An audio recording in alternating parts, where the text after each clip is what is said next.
এগুলো নিয়ে আমি আজ আলোচনা করছি। প্রথমে আমরা প্রত্যেকটা মানুষ কি করি, কাজ করি। তো দেখুন এখানে আমরা বিকাশ থেকে প্রধানমন্ত্রী প্রত্যেকটা মানুষ আমরা কিছু না কিছু কাজ করে থাকি। কাজের তরিকা বিভিন্ন রকম, কেউ চাষ করে, কেউ চাকরি করে, কেউ ব্যবসা করে, কিন্তু প্রত্যেকটা মানুষের উদ্দেশ্য কিন্তু টাকা। তাই আমরা এখানে কি করি, প্রত্যেকটা মানুষ কিন্তু কাজ করে, কাজ করে টাকা রোজগার করে। এই টাকাটা আমরা কি করি, খরচা করি। কোথায় করি, বাজারে। এই বাজারটার নাম হচ্ছে ট্র্যাডিশনাল বাজার, যেটা আমাদের বংশ পরম্পরা। তো দেখুন এখানে আমরা কি করি না, এইটা আমরা সবাই করি বিকাশ থেকে প্রধানমন্ত্রী, মানে এটা আমাদেরকে করতে হবে সবাই সংসার চালানোর জন্য। তাহলে আমরা কি করি, সকালে ঘুম থেকে ওঠার পর ঘুমানো অবধি আমরা বাজারে কিছু না কিছু জিনিস কিনে থাকি। তো এইখানে আমরা একটা ছোট্ট রিটেলার দোকান আমরা কেনাকাটা করি। এই দোকানে আমাদেরকে নাম দিয়েছে খদ্দের বা কাস্টমার। আমরা যে জিনিসগুলো এখানে কেনাকাটা করি, সেই জিনিসগুলোকে উনি তৈরি করেন না। উনি কি করে, উনি নিয়ে আসে ওর থেকে বড় হোলসেলার থেকে। হোলসেলারও কিন্তু প্রোডাক্ট তৈরি করে না বাড়িতে, উনি নিয়ে আসে ওনার থেকে বড় ডিলার থেকে। ডিলারও কিন্তু কোনো প্রোডাক্ট বাড়িতে তৈরি করতে পারে না, উনি নিয়ে আসে এজেন্ট থেকে। এজেন্টও কিন্তু কোনো প্রোডাক্ট বাড়িতে তৈরি করতে পারে না, তৈরি করে কোম্পানি। তাহলে আমরা কি করি না, এই কোম্পানি তৈরি করে আর কাস্টমার ইউজ করে।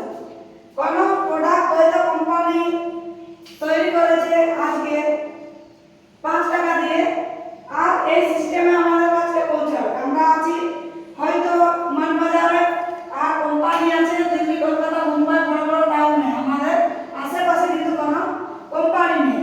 তাই কি হয়, যে 5 টাকার প্রোডাক্টটা এইভাবে ঘুরে আসতে আসতে আমাদের কাছে 10 টাকা হয়ে যায়। আমাদেরকে 10 টাকা দিয়ে কিনতে হয়। এখানে এমআরপি থাকে, এমআরপি 10 টাকা, তাই আমাদেরকে 10 টাকা দিয়েই কিনতে হবে।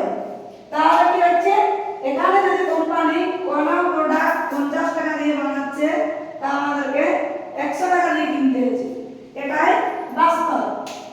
আর এই সিস্টেমটাতে আমাদেরকে চলতে হচ্ছে, এর কোনো বিকল্প রাস্তা নেই। দেখুন এই যে মিডলম্যান ব্যক্তি, এদের কিন্তু সবারই এখানে বসে বসে রোজগার আছে। এই যে 20% মানুষ, এরা আজকে অমির। আর এই যে আমরা 80% মানুষ কাস্টমার, আমরা গরিব। কেন গরিব, এই যে সিস্টেমে চলার জন্য আমরা আজকে গরিব আছি।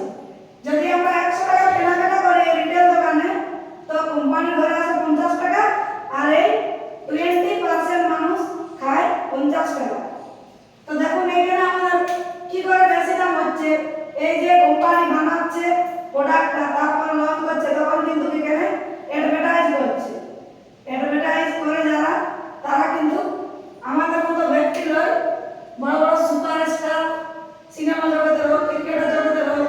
তাই এখানে কি করছে, কোটি টাকা উনি খরচা করছে, তাই আমাদের এখানে আস্তে আস্তে দাম বেড়ে যাচ্ছে।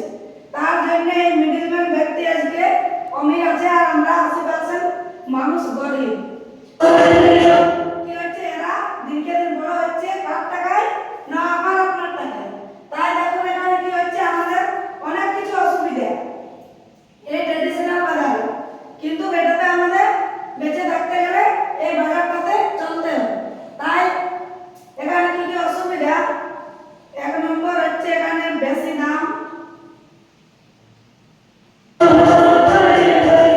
বেশি দাম দিয়ে আমাদেরকে কিনতে হবে। বেশি দাম দিয়ে কেনার পরও আমরা কি পাই, ভেজাল। এখানে ভেজাল পাওয়া যায়। ভেজাল কারা করে, এই যে মিডলম্যান ব্যক্তি যারা আছে, তাদের কিন্তু ওটাতে পোষায় না। তার জন্য ওরা কি করে, ভেজাল করার চেষ্টা করে। তাই ওরা ম্যানুফ্যাকচার করে, আর সেখান থেকে প্রোডাক্ট তৈরি করে আর ভেজাল করে। তাই এখানে আমরা বেশি দাম দিয়েও ভেজাল প্রোডাক্ট পাই। 3 নম্বর এখানে এক দাম নাই। একটা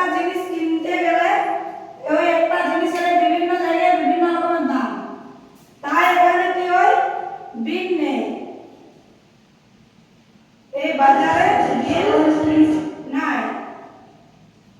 আপনি যতই টাকা কেনাকাটা করুন এই বাজারে আপনাকে টাকা বিল দেবে না, এখানে বিল নাই। 5 নম্বর, এখানে কোনো কাস্টমারের কোনো রোজগার নেই। বাকি এই যে এরা আছে এদের কিন্তু সবারই রোজগার আছে। এই বাজারে যখন আমরা ডিনার ডুপ্লিকেট খাবো তখনই আমাদের রোগ হয়। প্রত্যেকটা বাড়িতে দেখবেন রোগ হয়। তাই হচ্ছে এই বাজারটাতে আমাদের অনেক কিছু অসুবিধা। তাই আমি আজ একটা ট্রেডিশনাল বাজার বাদ দিয়ে একটা ডাইরেক্ট সেলিং বাজার নিয়ে আলোচনা করছি। তা আপনারা ধ্যান দিয়ে শুনুন যে এই বাজারটাতে আমাদের কি কি সুবিধা। তো কোম্পানি এখানে প্রোডাক্ট তৈরি করছে আর কাস্টমার এখানে ইউজ করছে। তাহলে এই বাজারে যখন আমরা 100 টাকা দিয়ে কিনতেছিলি কোম্পানি পাচ্ছিল 50 টাকা। এই যে মাঝে আর মিডলম্যান ব্যক্তি যারা আছে তারা পাচ্ছিল 50 টাকা। তাই কোম্পানি বলতে চাই যে প্রোডাক্ট আমি তৈরি করছি আর কাস্টমার ইউজ করছে। এরা আছে 80% মানুষ, মানে বেশি লোক। আর এই যে 20% মানুষ আছে এরা আছে কম লোক। তারা কোম্পানি বলতে চাই যে আমি প্রোডাক্ট তৈরি করছি, কাস্টমার ইউজ করছে, কাস্টমার টু কোম্পানি। এই যে মিডলম্যান ব্যক্তিগুলো যারা আছে তাদেরকে কোম্পানি বাদ দিয়ে দিল। আর কোম্পানি বলতে চাই যে আমি প্রোডাক্ট তৈরি করছি, আমি আপনাদের দূর এগিয়ে আসছি, আপনারা ইউজ করছেন, আপনারা আপনাদের দূর আসুন। এই মাঝখানটাতে মিল জায়গাটার নাম হচ্ছে RCM, R for right, C for concept, M for marketing. এটা হচ্ছে একটা সিস্টেম। এটা কোনো কোম্পানি নয়, এখানে কোনো টাকা পয়সা লেনা দেনা নেই। এটা হচ্ছে আমাদের একটা কেনাকাটার সঠিক পদ্ধতি। তাহলে এখানে আসার জন্য আমাদের কি করতে হবে? এখানে আমাদের সরকারি নিয়মে KYC দিতে হয়। KYC মতলব Aadhaar card, bank account, nominee, date of birth আর এক কপি ছবি আর মোবাইল নাম্বার। তারপরে এখানে কি করতে হয় না আমাদের বাড়ির যা কিছু সামান লাগে সেগুলো আমাদের এখানে কেনাকাটা করতে হবে। তাহলে এখানে আমরা কি কি সুবিধা পাবো? যেমন প্রথমে এখানে আমরা এই দোকানে কিনলে 100 টাকা দিয়ে কিনলে কোম্পানি করে 50 টাকা আসতো। যদি আমরা সরাসরি কিনি তো কোম্পানি করে 100 টাকাই আসছে। কোম্পানি বলছে যে আমার 50 টাকা দিয়ে লাভ ছিল, আমি এখনো 50 টাকাই নেব। তো যেটা আমার 50 টাকা বেঁচে যাচ্ছে সেই 50 টাকা থেকে আমি হয়তো দিল্লি থেকে আনার জন্য 5 টাকা খরচা করছি, আর বাকি 45 টাকা বেঁচে যাচ্ছে। সেই টাকাটা এই সিস্টেমে যে কেনাকাটা করবে তাকে ফেরত করে দেওয়া হবে। তাই এই সিস্টেমে কি কি সুবিধা? প্রথম নম্বর, এখানে হচ্ছে কম দাম। এখানে কোনো মিডলম্যান ব্যক্তি নেই, তাই আমাদের কোম্পানি থেকে সরাসরি কিনছি, তাই আমাদের এখানে কম দাম। 2 নম্বর হচ্ছে এখানে 100%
রোজগার, যেটা আমাদের